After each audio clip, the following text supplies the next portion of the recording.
الحمد لله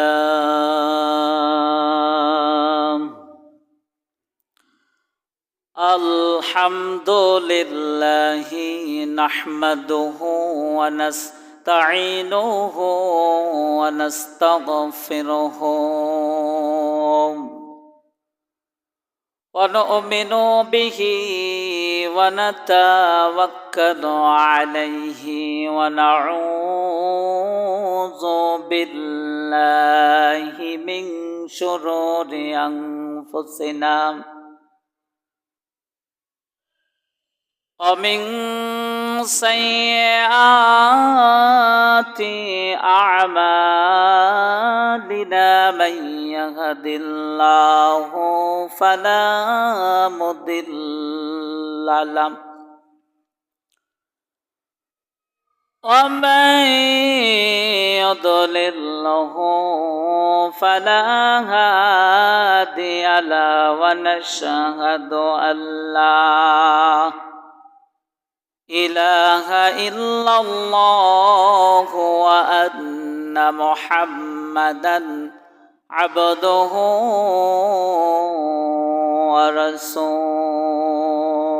ورسوله الذي أرسله بالحق بشيرا ونذيرا وداعيا إلى الله بإذنه وسراجا وقمرا منيرا فقد قال الله تعالى في كلامه المجيد في فرقانه الحميد أعوذ بالله من الشيطان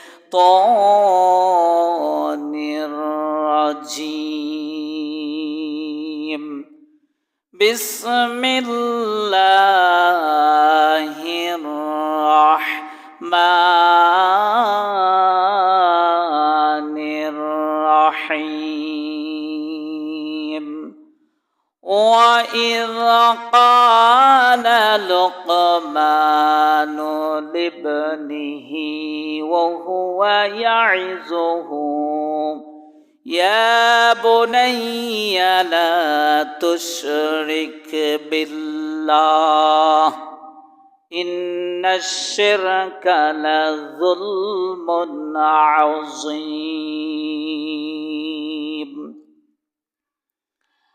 قال النبي صلى الله عليه وسلم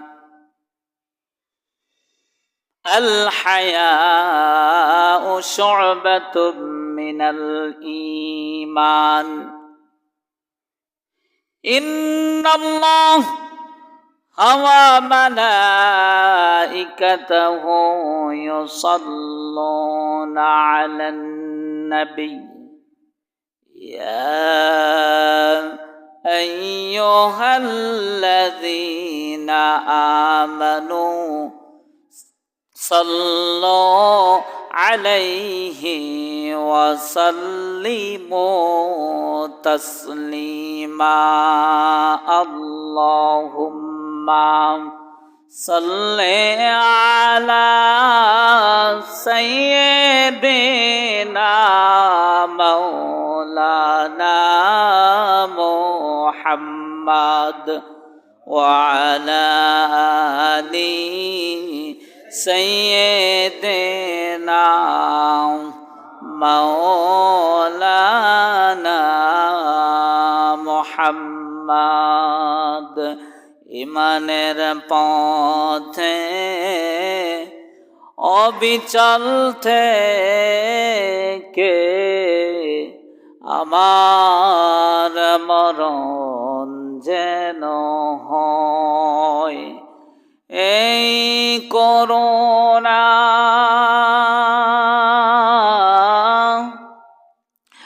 এই করুণা করুণা কর আমায় ও গো দয়াময়,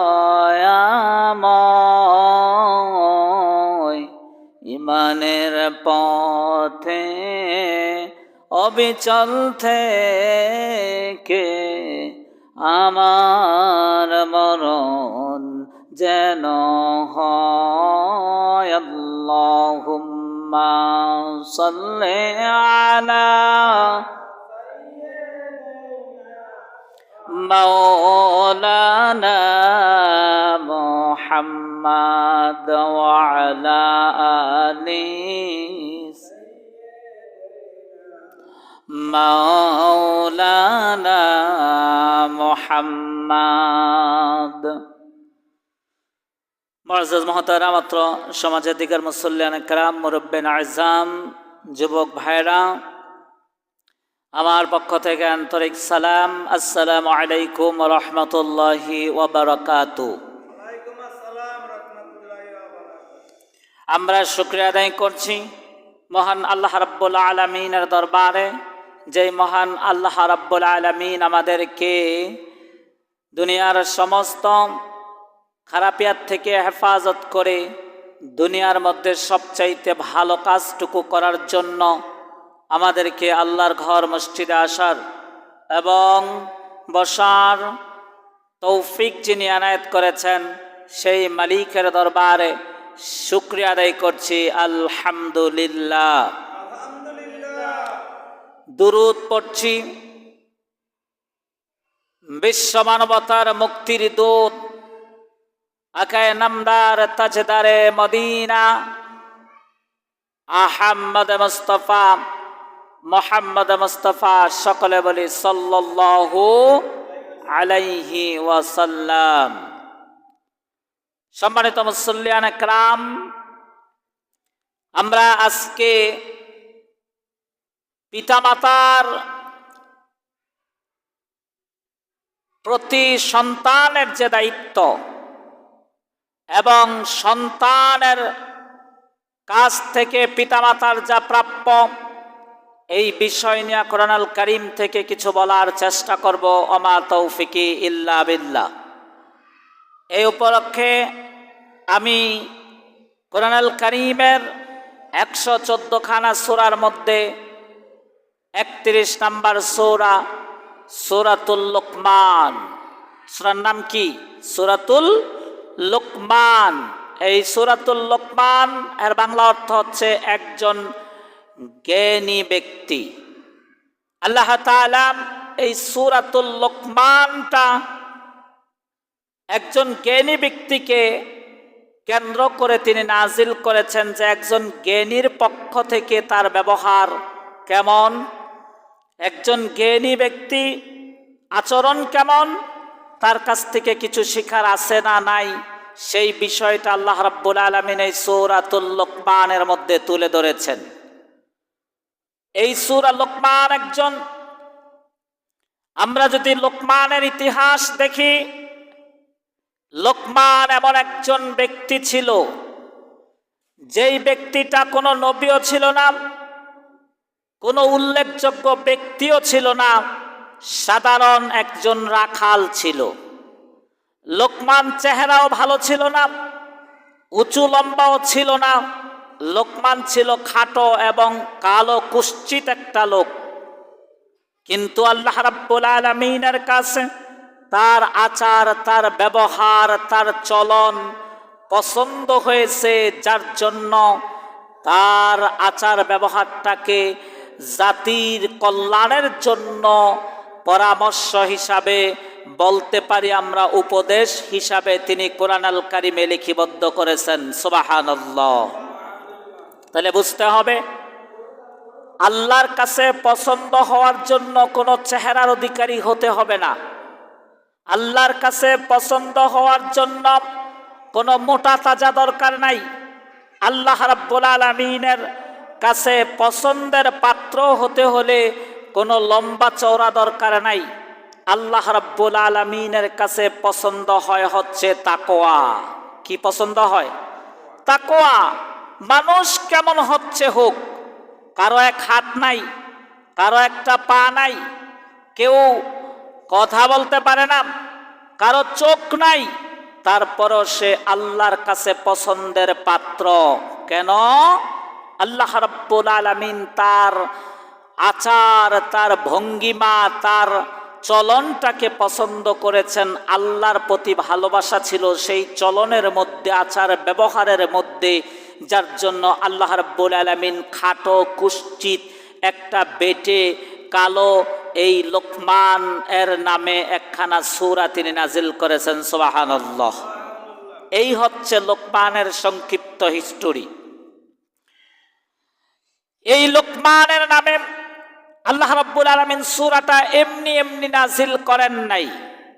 এই সূরার মধ্যে আল্লাহ রাব্বুল আলামিন এই লোকমানের পরিপূর্ণ জীবনটাকে ব্যবহার করেছেন, সম্পূর্ণ তুলে ধরেছেন। আসুন আমরা এই সূরা থেকে বাবা হয়ে সন্তানের প্রতি যে দায়িত্ব, সন্তান হয়ে পিতার প্রতি যে দায়িত্ব, মাতার প্রতি যে দায়িত্ব, লোকমানের জীবনী থেকে আমাদের কিছু শেখার আছে না নাই, সেটা আমরা কোরআন থেকে দেখি। ঠিক কিনা ভাইরা? আল্লাহ রাব্বুল আলামিন প্রশ্ন করুন কোরআনকে, কোরআন তোমার মধ্যে লোকমানের নাম আসলো কেন? তোমার মধ্যে লোকমানের নামে সূরা নাজিল করা হলো কেন? কারণ তুমি তো হচ্ছে ঐশী বাণী। কোরআন কার বাণী? আল্লাহর বাণী। কার বাণী ভাই? আল্লাহর বাণী। তাহলে আল্লাহর বাণীতে লোকমানের কথা কেন আসলো? এই কারণে আসছে, লোকমান তার সন্তানকে ডাকতেছে আর বলতেছেন, দেখুন, وَإِذْ قَالَ لُقْمَانُ لِابْنِهِ وَهُوَ يَعِظُهُ يَا بُنَيَّ لَا تُشْرِكْ بِاللَّهِ إِنَّ الشِّرْكَ لَظُلْمٌ عَظِيمٌ।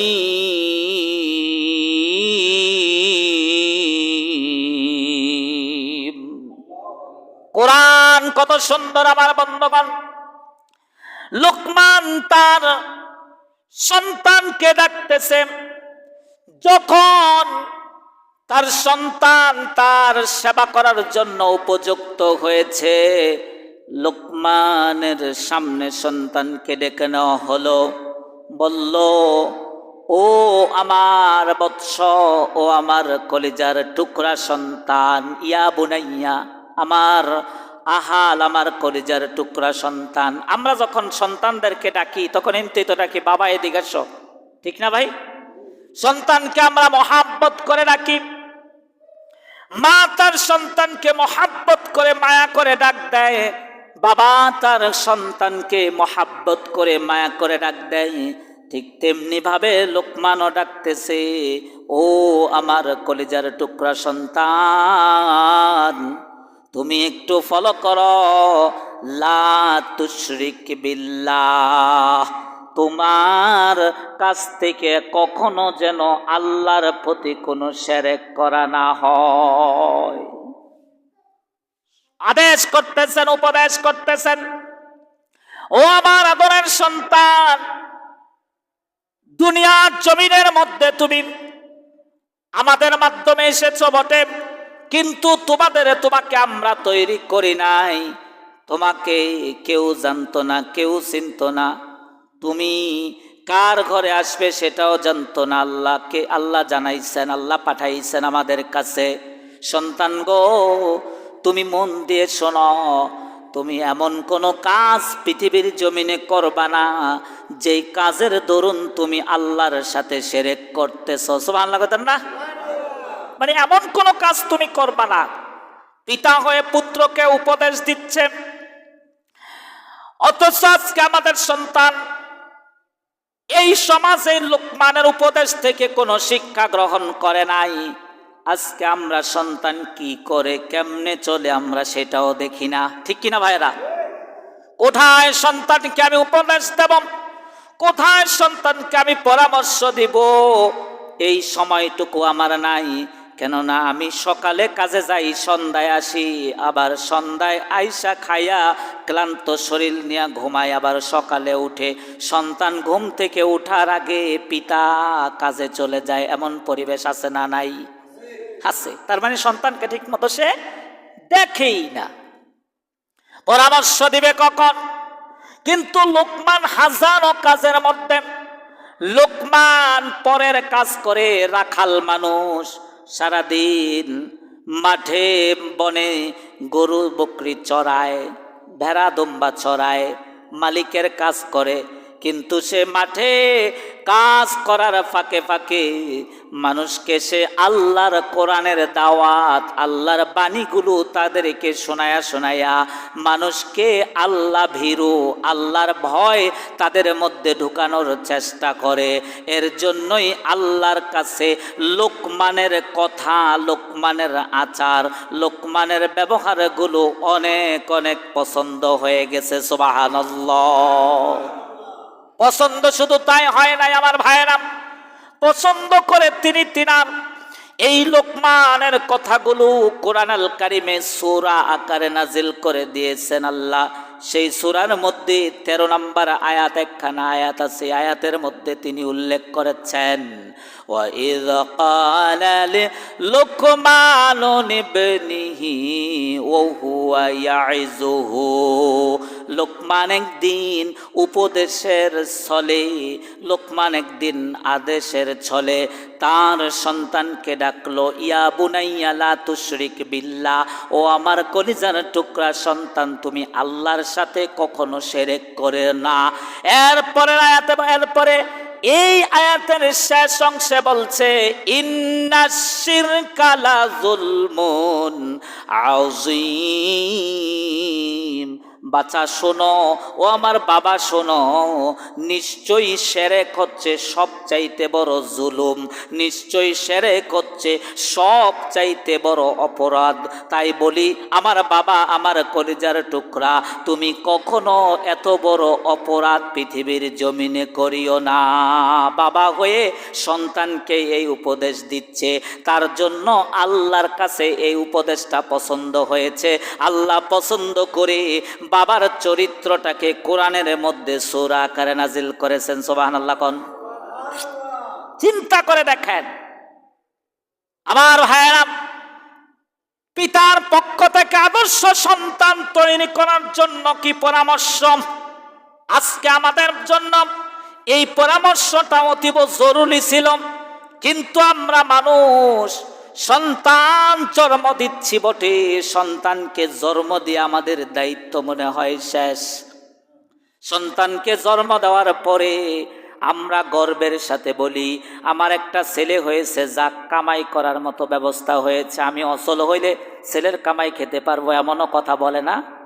বলে, কামাইয়ের কথা আগে বলে, কিন্তু ছেলেটাকে যে নেককার বানাইতে হবে, ছেলেটাকে যে ইমানদার বানাইতে হবে, মুত্তাকি বানাইতে হবে, এই চিন্তাটা কোনো পিতামাতার খুব একটা দেখা যায় না, ঠিক কিনা? কারণ পিতামাতা তো নিজেই সালাত আদায় করে না, নিজেই ঠিক মতো নামাজ আদায় করে না, অন্যকে তো উপদেশ দিবে কিভাবে? আমার ভাইয়েরা, আমরা যদি এই বিষয়টা একটু খেয়াল করে নবী আম্বিয়া আলাইহিস সালামের জীবনের দিকে আমরা যাই, বিশ্বনবীর কাছে একজন সাহাবী আসলেন। সাহাবীর নাম হচ্ছে আবু হুরায়রা। সাহাবীর নাম কি? আবু হুরায়রা। আমার ভাইয়েরা, সাহাবী আবু হুরায়রা শান্ত শিষ্ট নম্র ভদ্র, যতগুলো সাহাবী আছে তাদের মধ্যে একজন হচ্ছে সাহাবী, তার নাম হচ্ছে আবু হুরায়রা রাদিয়াল্লাহু তাআলা আনহু। ও আমার ভাইরা, খেয়াল করে শুনুন, আবু হুরায়রার কথা আমি কেন বললাম? আবু হুরায়রা নম্রভদ্র একজন সোশ্যাল ভদ্রতা সম্পূর্ণ একজন লোক।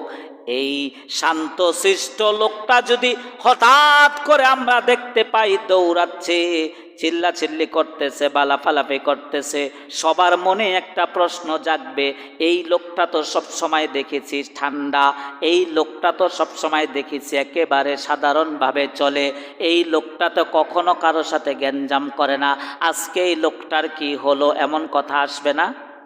আসবে না?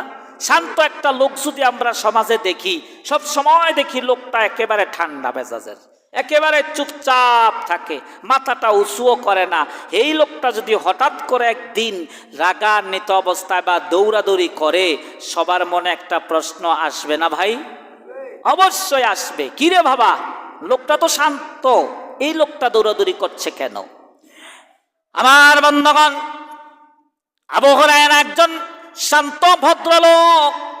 এই ভদ্র সাহাবী হঠাৎ করে একদিন তার বাড়ির দিক থেকে দৌড়াইয়া বিশ্বনবীর দরবারের দিকে আসতেছিলেন। দৌড়াইতে দৌড়াইতে মনে হয় কেউ তাকে তাড়া করতেছে,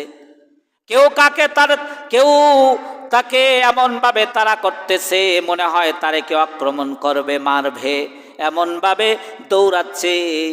পিছন থেকে সাহাবারা যখন তিনি দরবারের কাছাকাছি চলে এসেছেন, বিশ্বনবীর সাহাবা আজমাইনরা হঠাৎ করে তার দিকে চোখ করলেন। কি খবর?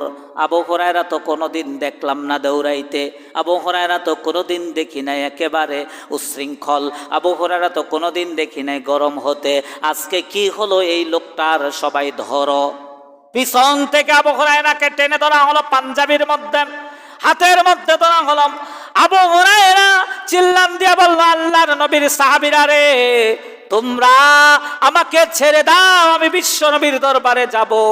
তখন তারা বলল, ভাই তুমি তো একজন শান্তশিষ্ট মানুষ, কেন তুমি দৌড়াইতেছ? কেন তুমি উত্ত্যক্ত হয়েছ? একটু যদি বলো। বলছে, তোমাদের কাছে বলবো না, আমি বিশ্ব নবীর কাছে বলবো। তখন তাদের কাছ থেকে কাপড়টা ছুটিয়ে নিয়ে এক দৌড়ে বিশ্ব মানবতার মুক্তির দূত আখিরি জামানার নবী মুহাম্মদুর রাসূলুল্লাহ সাল্লাল্লাহু আলাইহি ওয়াসাল্লামের দরবারে যে হাজির হয়ে বলল, আসসালাতু ওয়াসসালামু আলাইকা ইয়া রাসূলুল্লাহ। রাসূলকে যখন সালাম দিলেন, সালাম দেওয়ার পরে বিশ্বনবী বললেন, আবু হুরায়রা কি হয়েছে? তোমাকে এত উত্তেজিত দেখা যাচ্ছে কেন? আবু হুরায়রা বলল, আমার প্রাণের নবী, ও আল্লাহর নবী, আপনার কাছে আমি একটা আরজি নিয়ে এসেছি, একটা নালিশ নিয়ে এসেছি। তখন বলছে, কি নালিশ বলো? তখন বলছে, আমার মায়ের বিষয় নিয়া। রাসূল সাথে সাথে হাত তুলে দিয়ে বলতেছেন, ও আবু হুরায়রা, পৃথিবীর সমস্ত নালিশ আমি শুনবো, কিন্তু মা বাবার সম্বন্ধে কোনো নালিশ আমি শুনবো না। সুবহানাল্লাহ কইতেন না? মানে বাবা মার ব্যাপারে আমি কোনো নালিশ শুনবো না, কারণ আমি হতে পারি বিশ্ব নবী, হতে পারি আমি রাহমাতুল লিল আলামিন, হতে পারি আমি সম্মানিত ব্যক্তি, কিন্তু পিতামাতার ব্যাপারে আমি মুহাম্মদুর রাসূলুল্লাহ সাল্লাল্লাহু আলাইহি ওয়াসাল্লাম কোন রকমের কর্কশ বাক্য উচ্চারণ করতে পারবো না। সুবহানাল্লাহ। আস্তে কোন। আজকে সন্তান পিতামাতার সাথে কেমন ব্যবহার করে? খুব ভালো ব্যবহার করে, তাই না? খুব ভালো ব্যবহার করে। মুহাম্মদ রাসূলুল্লাহ নিজের মাও তো নয়, সাহাবীর মায়ের ব্যাপারে বিচার শুনবে, সে তো বিশ্ব নবী, সে সমাজের বাদশা, দেশের বাদশা, রাষ্ট্রপ্রধান, তার কাছে নালিশ দিতে গেছে। ও রাষ্ট্রপ্রধান, আপনার কাছে আমি আমার মায়ের সম্বন্ধে একটা নালিশ দিব। আবু হুরায়রার কথা শুনলে, আবু হুরায়রার কথা শুনতে শুনতে সাথে সাথে আবু হুরায়রাকে নিষেধ করেছে, আবু হুরায়রা, আমি তোমার মায়ের কোনো নালিশ শুনতে পারবো না, কারণ মাদের ব্যাপারে, বাবাদের ব্যাপারে আমি মুহাম্মদুর রাসূলুল্লাহ কখনো কোনো দিন কোনো বিচার করার মতো ক্ষমতা রাখি না। সুবহানাল্লাহ। এত সম্মান করতেন বাবা মাকে, এত গুরুত্ব দিতেন বাবা মার প্রতি, এত ভালোবাসা ছিল বাবা মার প্রতি। তিনিও তো এক মায়ের সন্তান ছিলেন, ঠিক কিনা? মুহাম্মদ রাসূলুল্লাহ এক মায়ের সন্তান, ঠিক কিনা? এবং তিনি এক বাবার সন্তান। আজকে আমরাও তো এক মায়ের সন্তান, আমরা এক বাবার সন্তান, কিন্তু আমরা আমাদের সন্তান কোথায় যায়, কি করে, কিভাবে চলে, আমরা সেটা দেখি না। আবার আমাদের সন্তানগুলো খারাপ পথে চলে যায় যখন, তখন আমরা তাদেরকে যখন হেদায়েতের বাণী শোনাই, হেদায়েত কি সমস্যা? আমরা যখন তাদেরকে হেদায়েতের বাণী শোনাইতে যাই, তখন তাদেরকে যখন আমরা শাসন করতে যাই, ওই সন্তানগুলো উগ্র মেজাজ দিয়া বাবা মার সাথে বিহেভ আচরণ করে, ঠিক কিনা? বাবা মার সাথে বিহেভ আচরণ করে, খারাপ আচরণ করে, উস্কো ভাষায় বাবা মাকে বকা দেয়, বাবা মার জাত তুলে বকা দেয়, বাবা মাকে মারধর করতেও তাদের কোনো হাত কাঁপে না। এমন নির্লজ্জ, বেহায়া, কর্কশ, খারাপ সন্তান আমাদের আছে না নাই? আমার ভাইয়েরা, এই সন্তানটা কি একদিনে খারাপ হয়েছে নাকি? কথা বলেন, একদিনে খারাপ হয়েছে? একদিনে খারাপ হয় নাই। এই যে আমি বাবা হয়ে, মা হয়ে সন্তানকে একটু একটু করে ছাড় দিয়েছি, থাক, কোনো সমস্যা নাই, হয়ে যাবে, কোনো ছোট মানুষ বুঝে নাই, এই কথাগুলো আমরা কম বলি না বেশি বলি? বেশি বলি। সন্তানদের ব্যাপারে একটু হয়েছে, ধরেন আমি একটা শিক্ষক হয়ে কোনো গার্ডিয়ানের কাছে যদি কোনো বাচ্চার সম্বন্ধে কোনো অবজেকশন দিতে যাই, গার্ডিয়ান আমাকে উল্টো বুঝাই দেয়, থাক, বাচ্চা মানুষ, ঠিক হয়ে গেছে, সমস্যা নেই। এখন আমার কথা হলো, আমি কি আপনার সন্তানের খারাপ চাচ্ছি? কোনো শিক্ষক কোনো সন্তান কোনো স্টুডেন্টের খারাপ চায়? কখনো চায় না। আর বাবা মাও খারাপ চায় না, আমরা জানি। বাবা মাও কি চায় না? খারাপ চায় না। কিন্তু বাবা মাদের এই খারাপ না চাওয়াটাতে বাস্তবায়ন হয় না। ওই যে ফাঁকে ফাঁকে একটু একটু ছাড় দিয়ে দেয়, এই ছাড় দেওয়ার দরুন সন্তানগুলো অনেকগুলো ছোট ছোট ছাড় মিলাইয়া একটা বড় ছাড়ে রূপান্তরিত হয়, বড় একটা অপরাধ করার মতো সাহস তারা জন্মিয়ে নেয়, ঠিক কিনা ভাইয়েরা? আবার বন্ধগণ, আবু হুরায়রার ঘটনা শুনি আমরা। আবু হুরায়রাকে বলতেছে, আবু হুরায়রা, তোমার মায়ের কোন নালিশ আমি শুনবো না। আবু হুরায়রা বলতেছে, আল্লাহর নবী, আমি জানি আপনি আমার মায়ের বা কোনো মায়ের নালিশ শুনবেন না, কিন্তু আল্লাহর নবী, আমি আপনার কাছে আমার মা সম্বন্ধে কোনো নালিশ করতে আসি নাই। আল্লাহর নবী, আপনি একটু আমার মায়ের জন্য দোয়া করুন। কেন দোয়া করব? কি হয়েছে বলো, খুলে বলো। বিশ্ব নবীর কাছে আবু হুরায়রা বলতেছে, ও আল্লাহর নবী, আমি ইসলাম ধর্ম গ্রহণ করেছি। আমি তো বেদিন ছিলাম, আমি তো কাফের ছিলাম। আমি বেদিন থেকে যখন মুসলিম হয়েছি, আর মুসলিম হওয়ার যখন আমি তালিম নিচ্ছিলাম, আপনার দরবারে আমাকে দিন এবং রাত্রের বেশি অংশ সময়টুকু এখানে থাকতে হয় তালিম নেওয়ার জন্য, ইসলামটাকে শিখার জন্য। বাড়িতে যাইতে আমার কখনো কখনো অনেক রাত্র হয়ে যায়, বাড়িতে আমি সময় মতো যেতে পারি না। আমার মা আমাকে সময় মতো ডাকলেও পায় না, আমার মাকে আমি সময়ও দিতে পারি না। এই ব্যাপারে আমার মা তো ছিল বেদিন, আমার মা তো ছিল বেদিন, আমার মা তো ছিল আমার মা তো কাফের।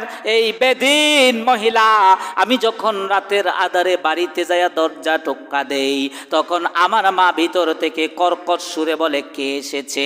তখন আমি আমার মা দরজা খুলে আমাকে বেত্রাঘাত করে, আমাকে মারে। তুই কেন? তুই হয় মাকে ছাড়বি, না হয় মুহাম্মদের দরবার ছাড়বি। আল্লাহর নবী, আমি তো আমার মাকেও ছাড়তে পারবো না, আমি আপনাকেও ছাড়তে পারবো না। আপনার কাছে এসেছি, আপনি আমার মার জন্য একটু দোয়া করে দেন। কারণ আমি জানি পৃথিবীর জমিন থেকে বিশ্ব নবী যখন আল্লাহর দরবারে আল্লাহর কাছে কোনো কিছুর জন্য দোয়া করে, এই দোয়া বিদ্যুতের গতিতে আল্লাহর আরশে পৌঁছায়া যায়। সুবহানাল্লাহ। কোনো নালিশ নয়, আমি কোনো নালিশ দিতে নাই বিশ্ব নবী। আপনি শুধু আমার মায়ের জন্য একটু দোয়া করেন, আমার মাকে যেন আল্লাহর পক্ষ থেকে হেদায়েতের মেসেজ দেওয়া হয়। বিশ্বনবী মুহাম্মদুর রাসূলুল্লাহ সাল্লাল্লাহু আলাইহি ওয়াসাল্লাম হাত তুলে দিয়ে বললেন, আল্লাহুম্মা ইহদি আবু হুরায়রা, আল্লাহুম্মা ইহদি ও উম্মি আবু হুরায়রা। আল্লাহ গো, ও মালিক, ও আরশের মালিক, তোমার কাছে আমি দোয়া করি, তুমি আবু হুরায়রার মাকে আবু হুরায়রার মাকে ইসলামের বাণী শেখানোর মতো তৌফিক এবং তার মনটাকে তুমি নরম করে দাও, তার অন্তরটাকে তুমি ঠান্ডা করে দাও, তার মাথাটাকে তুমি ঠান্ডা করে দাও, তার মধ্যে তুমি ইসলামের প্রতি, আল্লাহ তোমার প্রতি ভালোবাসা জন্মানোর ব্যবস্থা করে দাও। সুবহানাল্লাহ। দোয়া করে দেন একটু। যখন আল্লাহর নবী হাত তুলে দোয়া করছেন, আবু হুরায়রা এক সেকেন্ড দেরি না করে ওইখান থেকে যত দূরে যত দৌড়াইয়া স্পিরিটে দৌড়াইয়া ওইখানে আসছিলেন, যত দ্রুত গতিতে তিনি আল্লাহর নবীর দরবারে আসছিলেন, ঠিক তার চাইতেও বেশি গতি নিয়া আবার ওই মজলিস থেকে আল্লাহর নবী দোয়া শুরু করতে না করতে আবু হুরায়রা আবার ওই রাস্তা ধরে তার মা বাড়ির দিকে দৌড়াচ্ছেন। এবং সাহাবারা আবার ধরলেন, ও আল্লাহর নবী, আবু হুরায়রা তুমি আবার দৌড়াচ্ছ কেন? হচ্ছে আমার সাথী ভাইয়েরা, ও আমার সাথী ভাইয়েরা, আমার বন্ধু ভাইয়েরা, আমার দিনী ভাইয়েরা, তোমরা আমাকে ছেড়ে দাও। আমি দেখতে চাই, আমি বুঝতে চাই আল্লাহর নবী যে দোয়া করতেছেন এই দোয়াটা আমার বাড়িতে আগে পৌঁছায় নাকি আমি আবু হুরায়রা দৌড়াইয়া আগে পৌঁছাই। সুবহানাল্লাহ আসতে কইবেন। মানে আমি কি আগে পৌঁছাই না আমার বিশ্ব নবীর দোয়া আগে পৌঁছায়, এটা আমি দেখতে চাই। আবু হুরায়রাকে ছেড়ে দিলাম, দৌড়াইয়া চলে গেলেন। আবু হুরায়রা দৌড়াইয়া যাইয়া, আমার ভাইয়েরা, আবু হুরায়রা দৌড়াইয়া যাওয়া যখন বাড়ির সামনে একটু শান্ত হয়ে আস্তে করে তিনি প্রতিদিনের মতো দরজাটা টোকা দিলেন। দরজাটা কি করলেন? টোকা দিলেন। দরজাটা টোকা দেওয়ার পরে একটু আগেও যেই মানুষটা গরম ছিল, একটু আগেও যেই মানুষটা তার সন্তান আবু হুরায়রাকে মারছে, একটু আগেও বকা দিছে, গাল দিছে, বাজে ব্যবহার করেছে, একটু পরে যখন আবার আবু হুরায়রা দ্বিতীয়বারের মতো দরজাটাকে টোকা দিলেন, ভিতর থেকে আর কোনো কড়া আওয়াজ আসে নাই। ভিতর থেকে একটা শান্ত সুরে, নমনীয় সুরে, ভদ্রতার সুরে বলছেন, কে? আমি আসতেছি, একটু দাঁড়াও। সুবহানাল্লাহ বলতেন না? কে? আমি আসতেছি, একটু দাঁড়াও। একটু আগে অত এই মহিলার ব্যবহার ছিল খারাপ। কেন? এই মহিলা একটু আগে ছিল বেদিন, তার মধ্যে আল্লাহর কোনো ভালোবাসা ছিল না, ইসলামের কোনো ভালোবাসা ছিল না। আজকে আমাদের সমাজের মধ্যে এই ঘটনাটাই বেশি ঘটতেছে। সন্তানের মধ্যেও দ্বীনের শিক্ষা নাই, পিতামাতার মধ্যেও দ্বীনের শিক্ষা নাই। এর জন্য দুইটা ব্যক্তি, দুইটা পক্ষ, কেউ কাউকে ইসলাম বুঝাইতে পারতেছে না, ইসলাম মানতেও পারতেছে না। এর জন্য দুইটা পক্ষের মধ্যে সবসময় শুধু সংঘর্ষ লাগতেছে। ঠিক কিনা ভাইয়েরা? বাবাও জানে না কোরআন হাদিস, ছেলেও জানে না কোরআন হাদিস। কে কারে শাসন করবে, কে কারে পরামর্শ দিবে, সব ডাইলে সালে খিচুড়ি হয়ে যাচ্ছে। এর জন্য আজকে আমাদের বাবা মাদেরকে সন্তানরা সঠিকভাবে তাদেরকে ব্যবহার উপহার দিতে পারছে না। এর কারণ সন্তানকে নৈতিক শিক্ষা, ইসলামিক শিক্ষা দেওয়ার আগেই সন্তানকে কর্মের ভিতরে ঢুকিয়ে দিচ্ছে। ঠিক কিনা ভাইয়েরা? আমার বন্ধুগণ, আবু হুরায়রার মা এত সুন্দর ভাষায় যখন ডাকলেন, আবু হুরায়রার কলিজাটা ঠান্ডা হয়ে গেল। আবু হুরায়রা বললেন, আমি পারলাম না, আমি দৌড়ানোর আগে, আমি বাড়িতে পৌঁছানোর আগে বিশ্বনবীর দোয়া আমার বাড়িতে এসে প্রভাব ফেলে দিছে। সুবহানাল্লাহ! কত মজবুত দোয়া! মায়ের জন্য দোয়া করেছেন, সাথে সাথে এই দোয়া আবু হুরায়রা দৌড়ে আসার আগে এই বাড়িতে দোয়া চলে এসেছে। আমার ভাইয়েরা দরজা খুললেন, বুড়া মানুষ, আবু হুরায়রার মা বৃদ্ধ মানুষ, চুলগুলো পেকে গেছে, পাকা চুল দিয়া টপ টপ করে পানি পড়তেছে, চেহারার মধ্যে পানি আছে, কাপড় চোপড়গুলো একটু একটু ভিজা, হালকা হালকা ভিজা। তখন আবু হুরায়রা কিছু বলার আগে আবু হুরায়রার মা উত্তর দিল, বলল, বাবা, আমি তোমাকে শুধু শুধু মেরেছি, আমি বুঝতে পেরেছি তুমি তো খারাপ কাজ করতে যাও নাই, আমি শুধু শুধু তোমার প্রতি আক্রমণ করেছি। আবু হুরায়রার মা নমনীয় সুরে বলতেছে, বাবা, আমি তোমার উপরে যা অত্যাচার করেছি তুমি আমাকে ক্ষমা করে দিও। আবু হুরায়রা, আমি তোমাকে শুধু শুধু মেরেছি, আমি বুঝতে পারি নাই তুমি যেই কাজ করতে গেছো এটা তো ভালো কাজ আমার মনে হয়েছে, তাই আমি আর দেরি করতে চাই না, তুমি চলো তোমার নবীর দরবারে আমাকে নিয়ে চলো, আমি গোসল করে সমস্ত নাপাকি দূর করে পবিত্রতা অর্জন করেছি। সুবহানাল্লাহ আস্তে কোন। মারতে হয়েছে নাকি? মার সাথে কি খারাপ ব্যবহার করতে হয়েছে? কথার উত্তর, আবু হুরায়রা কি খারাপ ব্যবহার করছে? করে নাই। আবু হুরায়রা কি মাকে হুমকি দিছে? কিচ্ছুই করে নাই। শুধু কার কাছে যে দোয়া চেয়েছেন? আল্লাহর নবীর কাছে যে দোয়া চেয়েছেন, নবী আপনি একটু আমার মায়ের জন্য দোয়া করেন, আল্লাহ যাতে আমার মায়ের অন্তরের ভিতরে ইসলামের দ্বীনের মহাব্বত ঢুকিয়ে দেয়। ঠিক কি না? আমার বন্ধুগণ, আবু হুরায়রার মা তার সন্তানকে নিয়ে বাড়ি থেকে বের হয়ে গেলেন। কিসের উদ্দেশ্যে? ইসলাম গ্রহণ করার উদ্দেশ্যে। কিসের উদ্দেশ্যে? ইসলাম গ্রহণ করার উদ্দেশ্যে বিশ্বনবীর দরবারে চলে গেলেন। বিশ্বনবীর দরবারে চলে যাইয়া ওই আবু হুরায়রা রাদিয়াল্লাহু তাআলা আনহু তার মাকে নিয়ে বিশ্বনবীর কাছে বললেন, আল্লাহর নবী আপনি যা দোয়া করেছেন এই দোয়া আমি যাওয়ার আগে আমার বাড়িতে আমার মাকে যাইয়া সেই দোয়ায় পবিত্র করে দিয়েছে। সুবহানাল্লাহ। আল্লাহ গো, আল্লাহর নবী গো, আপনি আমার মায়ের জন্য যে দোয়া করেছেন এই দোয়ার দরুন আমার মা ইসলাম গ্রহণ করার জন্য কোন রকম চাপ ছাড়া একেবারে সদ ইচ্ছায় নিজ ইচ্ছায় আমার মা ইসলাম ধর্ম গ্রহণ করার জন্য প্রস্তুতি গ্রহণ করেছে। আমার মা পবিত্র হয়ে আপনার দরবারে নিজ ইচ্ছায় এসেছে। আল্লাহর নবী আপনার পবিত্র মুখ দ্বারা আমার মাকে পবিত্র কালিমা পাঠ করাইয়া ইসলামের মধ্যে প্রবেশ করিয়ে দেন। সুবহানাল্লাহ।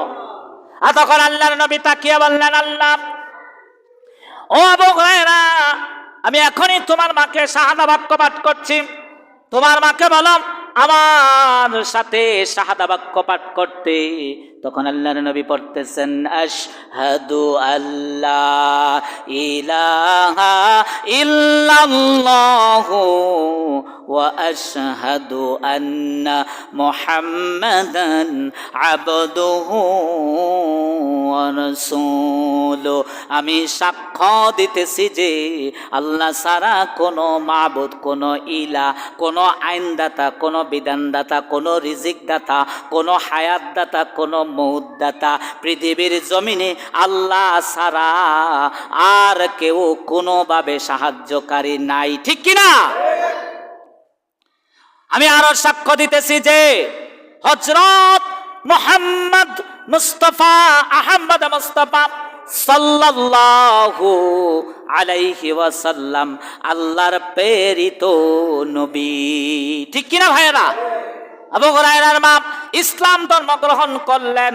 আমি আপনাদেরকে পিতামাতার গুরুত্ব নিয়ে ওয়াজটা এর জন্য শোনাইতে চাচ্ছিলাম যে আজকে আমাদের সমাজের মধ্যে সবচাইতে বেশি গণ্ডগোল হচ্ছে সন্তানের সাথে বাবা মার। ঠিক কিনা ভাইয়েরা? সমাজগুলো আলাদা, ঘরগুলো, সংসারগুলো আলাদা হচ্ছে কেন? বাবা মাকে কষ্ট দিয়া সন্তান একা একা সংসার করে খাচ্ছে, এমন পরিবেশ আছে না নাই? বাবা মা ঠিক মতো খাইতে পায় না, পড়তে পায় না, বাবা মার খোরাকি দেয় না, বাবা মাকে দেখাশোনা করে না। সন্তান নিজে নিজে বাসা ভাড়া নিয়ে, বাসার পরিবেশ নিয়ে, স্ত্রী নিয়ে থাকতেছে। আমি বলবো এখানে কি সন্তানের বেশি দোষ না পিতামাতারও কিছু দোষ আছে? আছে কিছু দোষ। ওই যে চোখ ফুটাই দিছেন আগে আগে, কি চোখ? সন্তান জন্ম দিয়ে কামাইতে ফাটাই দিছেন শিক্ষা না দিয়া। কিছু তাকে মানবতা না, তাকে কিছু আবেগপূর্ণ শিক্ষা দিতে দেওয়ার দরকার ছিল। কষ্ট হলেও সন্তানকে শিখানোর দরকার ছিল কিছু। এখন আমাদের সমাজে আমরা শিক্ষা দেওয়ার জন্য বাচ্চাদেরকে মাদ্রাসায় দেই। আমার বন্ধুগণ, মাদ্রাসায় দেওয়াটা আমি আপনাদেরকে না করতেছি না। আমার স্বপ্ন হলো আমার সন্তানকে পাইলট বানাবো, এমন স্বপ্ন আমার স্বপ্ন, আমার সন্তানকে পাইলট বানাবো। কিন্তু আমার স্বপ্ন আর সন্তানের ব্রেন আর আমার স্বপ্ন দুইটা কি এক মিল হতে হবে না ভাইয়েরা? কথা বুঝেন না আমার? আমি আমার সন্তানকে পাইলট বানাবো এই কথাটা আমি মুখ দিয়ে প্রকাশ করেছি বা নিয়ত করেছি, কিন্তু আমার সন্তান পাইলট হওয়ার মতো যোগ্যতাও তো দরকার আছে, আছে না নাই? কিন্তু আমি দেখতেছি আমার আশা আমি পূরণ করতে যাইয়া সন্তানের লাইফটাকে শেষ করে দিচ্ছি। সন্তান পড়তেছে না। অনেক সন্তান হাফেজ বানানোর জন্য বাবা মা জীবন ছেড়ে দিয়া সন্তানকে হেফজখানায় পড়াচ্ছে। 10 বছর 12 বছর পর্যন্ত সন্তান পড়তেছেই, কোরআন শেষই করতে পারতেছে না। শেষ পর্যায়ে সেই সন্তান আর কোনো কাজে লাগতেছে না, না হয় কোনো মজুরি খেতে লাগতেছে, না হয় কোনো হোটেলে যাচ্ছে, না হয় দিন মজুর খাটতেছে, না হয় রাজমিস্ত্রি কাজ করতেছে, না হয় গাড়ির হেল্পার ব্যাপার হচ্ছে, আমার প্রশ্নটা হলো, সন্তানকে হেফজ পড়ানোটা তো ফরজ না? যদি সন্তান ওইখানে নির্দিষ্ট কিছু সময় রাখুন, রাখার পরে যদি সন্তান দেখতেছেন ওইদিকে আগাইতে পারতেছে না, নিয়ে আসুন। এসে তো ইসলামের অন্য লাইনও আছে, আছে না ভাই? আছে, ওইখানে নিয়ে দেন, দিয়ে সন্তানকে শিক্ষিত করেন। মূল কথা হচ্ছে আমার সন্তানকে আমি কোরআন ও সুন্নাহ শিক্ষা দেবো, যাতে এই সন্তানের মধ্যে ভদ্রতা থাকে, ঠিক কিনা ভাইয়েরা? মূলত আমাদের সন্তানগুলোকে ভদ্র করে গড়ে তুলবো। আল্লাহ রাব্বুল আলামিন লোকমানকে দিয়ে সন্তানকে, যেই পিতাকে দিয়ে সন্তানকে যে উপদেশ শিক্ষা দিলেন, এত সুন্দর করে শিক্ষা যদি আমরা বাবারা, আমরা পিতারা, অথবা আমাদের পিতারা যদি আমাদেরকে এইভাবে শিক্ষা দিত, সমাজের মধ্যে কখনো পিতামাতারা অপমানিত, লাঞ্ছিত হতো না, ঠিক কিনা? সন্তানকে যদি বাবা মা বলতো, ও আমার কলিজার টুকরা সন্তান, তুমি আল্লাহর সাথে শিরক করো না, শিরক হচ্ছে সবচাইতে জঘন্যতম অপরাধ, তুমি সেই অপরাধ করিও না। আল্লাহ তাআলা এই সূরাতুল লুকমানের মধ্যে আরেকটা আয়াতে বলতেছেন, ইয়া বুনাইয়া আকিমিস সালাতা, ও আমার কলিজার টুকরা সন্তান, নিশ্চয় তুমি সালাত আদায় করবা, সালাতের ব্যাপারে কোনো দুর্বলতা দেখাবা না, অবশ্যই তুমি সালাত আদায় করবা। সালাত আদায় করে আল্লাহর হুকুম মানার পরে যদি তোমার কাছে যেই সময় থাকবো, ওই সময়টাকে কিছু সময় তুমি পিতামাতার জন্য যত্ন করবা। এমন সুন্দর উপদেশ যদি আমাদের বাবা মাগুলো আমাদেরকে দিত, বা আমরা যারা বাবা মা আছি আমাদের সন্তানদেরকে যদি এমন উপদেশ দিতাম, কোনোদিন আমাদের সন্তানগুলো খারাপ পথে যাইতো না, ঠিক কিনা? কি ভাই ভুল বলছি আমি? সন্তান কি যাইতো? কোনোদিন যাইতো না। কেউ বুকে হাত দিয়ে বলেন নিজের সন্তানকে কোনোদিন নামাজের ব্যাপারে ব্যথাঘাত করেছেন, অথবা সন্তানের উপরে জোর করে চাপিয়েছেন নামাজ আদায় করতে হবে, এই কথা কোনোদিন কেউ বলেছে? বলে না। কেননা মুখে মুখে বলে, নিজেই তো ঠিক রাখে না নামাজে, তো সন্তানকে কি নামাজ পড়াইব? নিজেই তো সন্তানের প্রতি গুরুত্ব নাই। কি কথা বলতেছেন এখানে আপনারা? নিজেই তো আমরা সন্তান নামাজ আদায় করি না, ইসলামের পথে চলি না, দুনিয়ার মধ্যে আমরা ব্যস্ত। আল হায়া শুবাতুম মিনাল ঈমান, আমারই তো হায়া নাই, লজ্জা নাই, ঈমান তো নাই, তা আমার সন্তানের হায়া লজ্জা হবে কোত্থেকে? আমার হায়া লজ্জা থাকলে আমি আমার সন্তানকে না ওই হায়া এবং লজ্জাটা শিখাইতাম, ঠিক কিনা? কেউ কথা বলেন না কেন? না আমি মনে হয় একেবারে সুফিবাদী আর আমার সন্তান হচ্ছে জানোয়ার, এমন তো নয়। পিতার মধ্যে যদি কোনো আদর্শ থাকে, সন্তানের মধ্যে সেই আদর্শটা কিছু না কিছু থাকবে, ঠিক কিনা? আর আমার পিতা মাতা যদি ভালো পথে চলে, অবশ্যই সেই সন্তানটাও ভালো পথে চলবে, যদি সেই সন্তানটাকে লাগাম টেনে ধরা হয়। আর যদি সন্তানের চোখ ফুটিয়ে দেওয়া হয়, সন্তানকে যদি কামাইয়ের মধ্যে নামাই দেওয়া হয়, সন্তানকে যদি কিসের মধ্যে, ইনকামের মধ্যে ঢুকিয়ে দেয়, আর পৃথিবীর মধ্যে সবচাইতে চালাক চতুর কাজ হচ্ছে ইনকাম। যেই সন্তান, যেই মানুষ ইনকামের মধ্যে ঢুকে যাবে, সেই মানুষ অবশ্যই চালাক হয়ে যাবে, ঠিক কিনা ভাইয়েরা? সেই চালাক হয় এরকম যে সন্তানকে যখন আপনি কামাই করতে লাগাই দিচ্ছেন, তখন এই সন্তানের নিজের বুঝ, টাকার বুঝ, তার মধ্যে একটা ঢুকে যাচ্ছে লোভ। এই লোভের মধ্যে পড়ে সে চিন্তা করে, আমি কামাই করে আমার বাবা মাকে খাওয়াবো কেন? আমার তো নিজের আছে, একটা নিজের ভবিষ্যৎ আছে, আছে না? এমন কথা বলে না? নিজের ভবিষ্যৎ করতে যাইয়া টাকা পয়সা সরাই দিচ্ছে, আর এই টাকা পয়সা সরানোটা বাবা মার কাছে পছন্দ হচ্ছে না। এই নিয়া দুয়ে দুয়ে সাইর হয় না দেখে সন্তানাদির সাথে পিতামাতার মারামারি হচ্ছে, কাটাকাটি হচ্ছে, এমন কি বাবা সন্তানের হাতে মৃত্যুও হচ্ছে, মাকে মেরে ফেলতেছে, বাবাকে মেরে ফেলতেছে। এর কারণ হচ্ছে একটাই, দুইটার একটার মধ্যে কোরআন হাদিসের বুঝ নাই, যার জন্য কেউ কাউকে বুঝাইতে পারে নাই। দুই উশৃঙ্খল এক জায়গায় মিলে যাইয়া তাদের মধ্যে বোমা ফেটে যাচ্ছে, ঠিক কিনা ভাইয়েরা? আল্লাহ রাব্বুল আলামিন আমাদেরকে আজকে এই উত্তপ্ত সমাজ থেকে বের হয়ে আসার মতো তৌফিক দান করে। সকলে বলে আমিন। আমরা কোরআন এবং সুন্নাহ নিজেরাও শিখব, নিজেদের সন্তানদেরকেও অন্তপক্ষে বেসিক শিক্ষাটা দেব, যেই শিক্ষাটা দিলে পরে যে শিক্ষাটা দিলে পরে আমার সন্তানের মধ্যে বিবেকটা ঘুমাবে না, বিবেকটা জাগ্রত থাকবে। ঠিক কিনা ভাইরা? আল্লাহ রাব্বুল আলামিন আমাদের সকলকে কোরআন ও সুন্নাহ মাফিক জীবন করার তৌফিক দান করুক। আজকের মতো আলোচনা এখানেই শেষ করছি। সুবহানাকাল্লাহুম্মা বিহামদিকা আশহাদু আল্লা ইলাহা ইল্লা আনতা আস্তাগফিরুকা ওয়া আতুবু ইলাইক। আসসালামু আলাইকুম ওয়া রাহমাতুল্লাহি তাআলা ওয়া বারাকাতুহু।